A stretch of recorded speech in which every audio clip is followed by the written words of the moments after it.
Good? Yep. Okay. Good afternoon. Welcome to the South Dakota Volleyball Media Day. Thank you all for coming.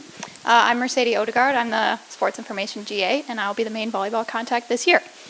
So we have 4 returning athletes here to answer some questions. First, we have senior outside hitter Amy Adams, who is a 2-year starter from Breda, Iowa. She averaged nearly 2 kills per set and recorded 3 double-doubles on the season last year. Adams ranked 4th on the team in blocks with a career-high 66 blocks in the 2021 season. Next, we have junior Elizabeth Junkie, an All-American outside hitter from Lakeville, Minnesota. Junkie is a 2-time All-Region honoree and a 3-time first-team All-Summit League performer. She led the Summit League in kills and kills per set last year and was named the Summit League Tournament MVP for the 2nd consecutive season. Next, we have junior Madison Harms, who is a 2-time first-team All-Summit League middle blocker from Sergeant Bluff, Iowa. She set a single season record last year with a .409 hitting percentage, which is 6th best all-time in Summit League history. Harms ranked 3rd in the Summit League in blocks per set, totaling 24 solo blocks, a school record in the 25-point rally era. And lastly, we have Lola Weideman, who returns for her 5th year with the Coyotes after helping South Dakota win 3 Summit League tournament championships in 4 years. Weideman hails from Center Point, Iowa, and has racked up the 7th most digs in program history. This will be her 3rd year as a starting libero. Okay, and if anybody has any questions, Evan will hand you the microphone.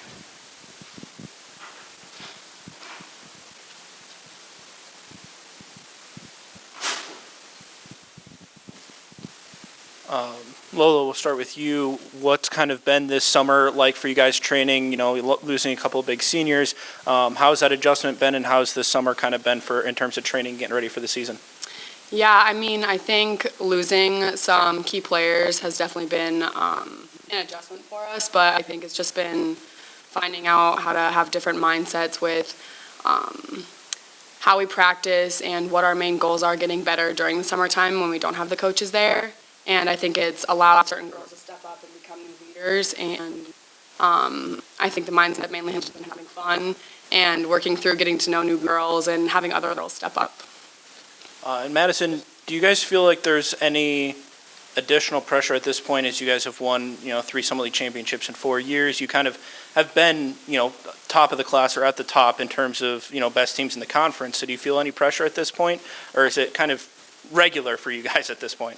I feel like it's kind of regular. Like, we have high expectations in our gym, so we expect to come in every day and get better, and we expect to be playing our best volleyball at the end of the year. So I guess a little pressure comes with those expectations, but I think we handle it really well.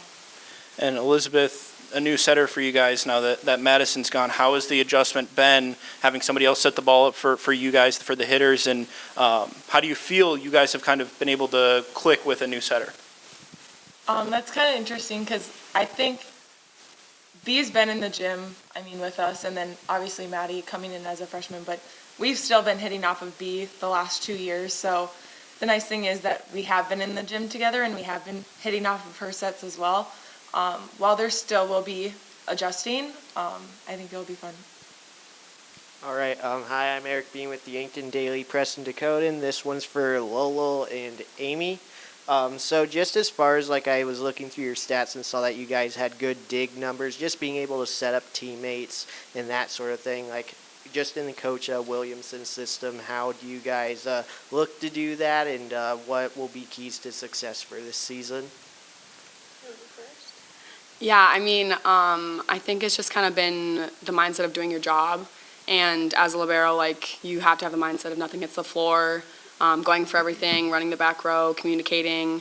And I think that's one thing that we really strive for with our program is defense wins games, and you can't hit the ball if you can't dig the ball, you can't set the ball. So it's just been a big mindset to stay driven, to not let anything hit the floor. Yeah, I would go off of Lolo. We've worked hard on just the communication portion of being in the back row and having the mindset of nothing drops at all. We in practice we run sidelines if the ball drops, so we make that a priority of not having to do that. And yeah, I would say communication is the big key, and then just having the all out 100% mindset back there. All right, thank you. And then this is for Elizabeth and Madison. I saw you guys led the team in kills, or your numbers were up there. So just finishing off plays, like what type of mindset do you have, like seeing the defense and how they're spread out on the floor, just trying to hit that spot and get points for your team? We really focus on hitting good areas of the floor and not just swinging to swing. So I think that helps a lot, like going into a game, like our scouting report, knowing where we can score the ball. And also it like going up to swing, it's just, you just got to think about where the defenders on the other side aren't. Yeah, I mean, I kind of have the same mindset going up when I swing, and middle and outside is a little bit different. So when I get an out-of-system ball, I kind of just try and hit where they're not, and kind of just finding areas on the floor that are open or where they're not. All right, thank you. And then just this is for any of you, just a tough start to the season going to Creighton. I know it's an exhibition, but also hosting Louisville. Has there just been any extra set of urgency in preseason practices as you're preparing for the start of the season? I mean, I think it's just a privilege to be able to go compete against them. I think it's fun, and it's really nice to start off with that high of competition. I think it prepares us really well for season, and I think it really pushes us to play the best volleyball that we can, and doesn't let us go down to any level playing-wise, so really pushes us. Yeah, I think this team is really driven, and we're all really hard workers, and seeing those like big opponents for us, I think that allows us to like work harder because we want to play at that level. Yeah, I think it just brings a exciting start to the season, and we're really excited to get out and showcase what we can do. Yeah, I would say the excitement is really high, and it just playing those bigger teams, it helps us highlight like what we need to continue to work on throughout the season to be the best team that we can be towards the end of the season. Now, we have two-time Summit League Coach of the Year, Leanne Williamson, who is entering her 9th season as the leader of the Coyotes and 14th season at South Dakota. Coach Williamson has led the Coyotes to 3 NCAA tournaments in the last 4 seasons and to a national runner-up finish in the NIVC in 2019. Coach Williamson enters this season needing 2 wins to become the winningest coach in program history. So she's going to go ahead and give a statement, and then you can ask questions. Didn't know that. I think first, this has been a very exciting preseason for us. A lot of new faces in the gym with 4 freshmen and 2 transfers adding to our program, and it's been a lot of fun with that as well. The players kind of mentioned it, but we've had essentially the same starting lineup here for about 3 seasons. See what some of the returners are able to really do and how they've stepped up their game, but then also being able to allow our freshmen find their place in the program has honestly been a lot of fun for us as coaches. Gotten back a little bit more to that skill development, and obviously trying to put in place. So really, the season, I think it's going to be a fun group selection. I think there's going to be some pretty noticeable changes. I'm excited to see how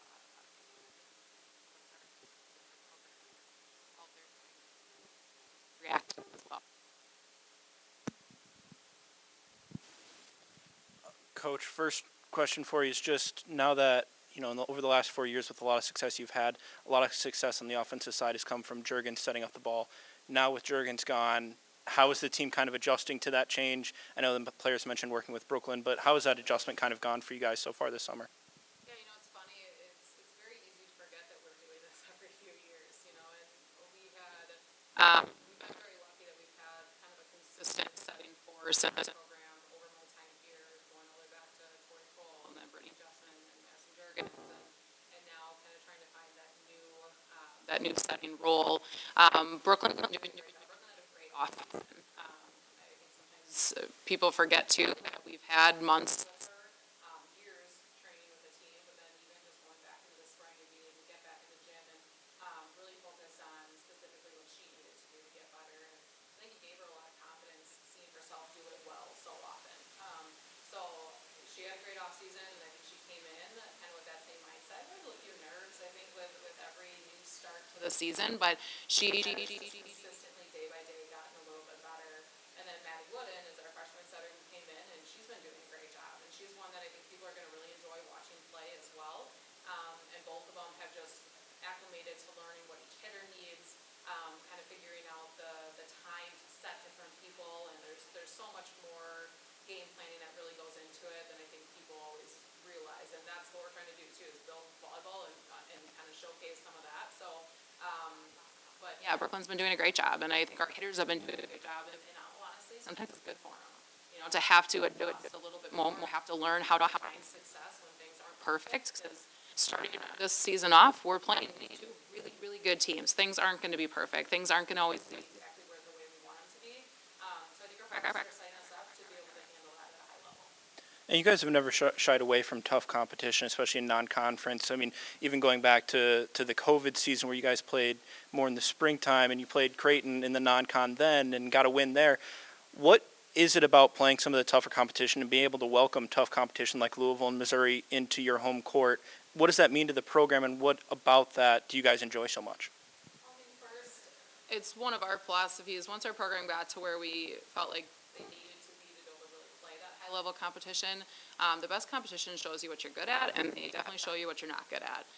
So especially when you look at the non-conference slates, it allows us to grow so much as a program throughout our time. And you know, our players mentioned it a few times, which is they're listening, which is always nice to hear. But we want to be the best team we can be at the end of the season, and sometimes that requires playing really good competition to show us what we're not good at, so we can go back to the practice gym, go back to the drawing board, and figure out how to manipulate our team a little bit more into better situations, or is there game planning, or skill development, and that makes us feel very prepared for the conference season. So I think the other thing is we've been working for a long time to get to the point where we could even just host tournaments, and being in the SCSC has allowed us to do that. And now this year's first time we're hosting 2 tournaments and bringing in some really high-level competition. And that excites us, obviously, from our world, because we love volleyball and people in the community and surrounding areas are, have really jumped onto that too, and have loved this sport. So it's really grow as we bring such high-level competition into Vermillion and the SCSC and for us to be able to build and games with those matches. It's important to us, but it's also really exciting. And I was going to ask you about that, having 2 home tournaments. I couldn't remember a time that had happened in the last 4 or 5 years. So do you think that the level of play your girls have been at over the last 4 years kind of helps you allow you to be able to do that? I think it can. I think it can also make it challenging to schedule at times. But I do think that because we've been playing high-level volleyball, I think it helps. People do want to play us or are willing to play us more often. And I mean, this one is a rotating tournament. So if people remember, we played these same 3 teams last season at Lola. So this year's 2 at our place, and then next year, I think it's at Mizzou. So it's a great tournament that we're going to be able to play for the next few years too. But this just happened to be the year, and we talked about, okay, do we just use that as our one hosted tournament? And you know, for us, being at home, being able to play in front of our fans, not having to travel, all that makes a difference for us. So I'm hoping it's something that we can do more often. I can't guarantee it's going to be every single year because scheduling is definitely a challenge in this profession, but it's something I'm really excited about this season. And just being able to schedule those home matches with the senior group that you brought back here today for us to talk to, does that just help as far as like, okay, they're in an environment they feel comfortable in, and they've been experienced within the program, so they'll be able to run the system well?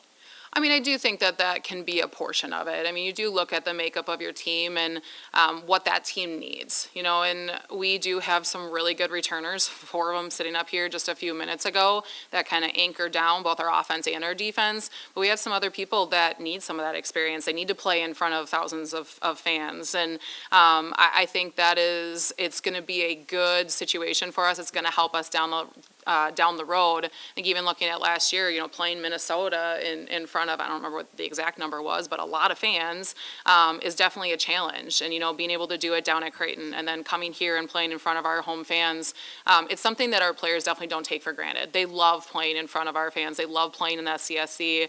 I think the community has supported them greatly, and it's something that we're really, for me, I'm proud that our players get to have that experience because not everybody does. So again, playing at home is special, and we're going to try to make that happen the best we can. But yeah, I do think there are people that can handle that. I think there are people that want that. Although we're not going to probably shy away from the competition even when maybe we don't have those maybe key players in place all the time. Yeah, for sure. And then just after that opening season tournament with those 3 games, where do you hope to see your team then from where you see them now? Experience. I mean, it really, our gym has been competitive. Our gym, they've worked hard. You know, I want to clarify one thing. They don't run when they don't dig a ball. They run when they don't dig a ball with no effort, okay? So there's definitely a difference there because we don't dig a lot of balls. But they work hard, and they're putting everything they have into every single practice that they are a part of. And I couldn't ask for much more from this team right now. But playing against somebody else is different. Playing against an opponent on the other side is different. Playing against an opponent with fans in the crowd is different. So we have people that don't have game experience. We have people that need to work through that and to learn how that feels and to understand themselves a little bit more even too of what they need to change and what they can control and what they can't, which is ultimately going to make us better. And do I want to win on Sunday? Yes. It's an exhibition still though, and we're going to learn and we're going to get better and we're going to fail. You know, and as long as we're learning through that failure, though, we're going to be in a better spot the following Friday. Do I want to win on Friday? Yes. Okay, but for us, I've been very proud of this program overall of really understanding that we have to trust the process, really understanding that being the best team at the beginning of the season doesn't get us to necessarily where we want to be at the end. We want to be the best version of ourselves every single day, and if we're doing that, we're going to put ourselves in a really good position, both through the non-conference, through the conference season, and then into post-play to ultimately achieve some of those expectations and goals that we've set for ourselves. All right, thank you. And Coach, we've also seen the level of play in the conference excel over the last 3 to 4 years. It used to just be Denver every year, and then you guys kind of came up. Now Omaha is, you know, defending regular season champions and hosts a tournament this year. How do you feel the level of play in conference has elevated over the last 3 to 4 years? Yeah, I think everybody has improved. You know, obviously, you're right. Denver kind of ran the table there for quite a few years, and I think it took, you know, somebody else being able to knock them off there to start to change the makeup of things a little bit. But I think every team has done a good job of elevating their program. Obviously, I think there's a lot of teams that are going to be in the race for that top spot, but going into it, everybody has a chance, you know, and I think every night is a good match. We don't have matches where we feel like we can take a night off, that we can sit people, you know, that we can maybe take a break. You know, every match is you have to be ready. You have to find a way to compete, and the minute you don't is the minute that you walk away with a loss. So I think that's great for us. And we had the 1 year where we were a 2-bid league. Denver got the at-large bid when we won. Really bad with years, but whatever year that was, maybe 19. And that was great for our league, you know, and then you see even some of the teams that maybe have been at the bottom the last few years are all better. They return a lot of their best players. They're getting just that little bit better day by day or year by year, and that's good for the league. It's good for us in terms of scheduling. It's good for us in terms of RPI. It's good for us in terms of that postseason play of maybe being in a better situation of who we're playing, you know, at some of those opportunities. So I definitely think the league has gotten better. I think they're going to be better. The league as a whole is better this year than what they were last year, at least on paper. And it's fun. It's the way you want it. Did your girls learn I mean, obviously they already knew that the regular season was important, but did they learn maybe a little additional value of the regular season after getting to host the Summer League tournament last year and kind of experience that if we get that top spot next year, the tournament's on our home court? I don't know if the value is higher because I do think we understood what that meant. I think our team really understood what that meant, but they definitely had that feeling of disappointment. You know, during that, I mean, really it came down to the loss versus Omaha here, and I think that gives a little bit of extra motivation. I can tell you that's one of my favorite matches, and I think it's one of our players' favorite matches of being able to host that tournament, being in the championship match, and ultimately winning on our home floor. There's just a different feeling to it. All the wins have been exciting, but the support around our players, they could feel it. And even if they weren't on the floor, it still meant something, you know, more to them to have our fans in the crowd. And it was a pretty surreal moment and something that we're striving to do again. You know, and one thing we haven't accomplished yet as a program and something that we're really pushing for this year is the regular season win and the postseason and the conference tournament win.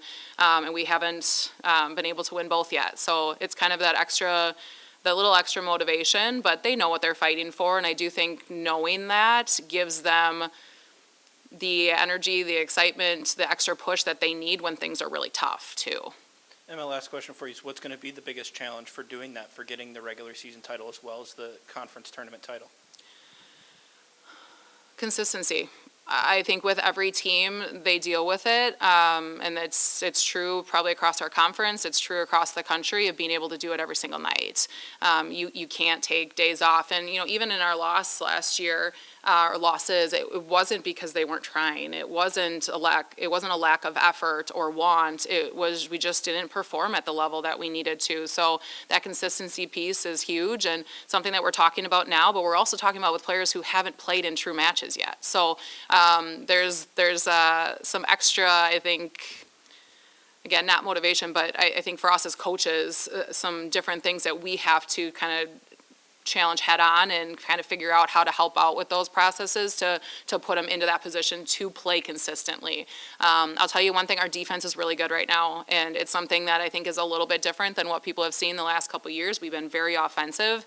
Not that we went away from the way we coached or the style that we wanted to play, but we didn't play as high of a level of defense as I would have liked to see. This year's different, and that's actually been something that's really good for our hitters and our attackers and our setters of having to find ways to score in practice when things are really difficult. When you're getting dug repeatedly, it adds a little bit of maybe extra frustration, which is good for them to feel here because they're going to learn from it and be more prepared for gameplay situations. So yeah, I would say that consistency is definitely something that we have to reach. And I think this team is up for it. I think they're up for the challenge. It's a great group of ladies. It's a great group of women that are supporting each other and that we're making that a focus. And this team has really bought into everything that we've talked about and worked through. And now, again, I'm excited to see it kind of come out on the court and see how we handle those different situations and allow us to get better day by day, match by match, weekend by weekend.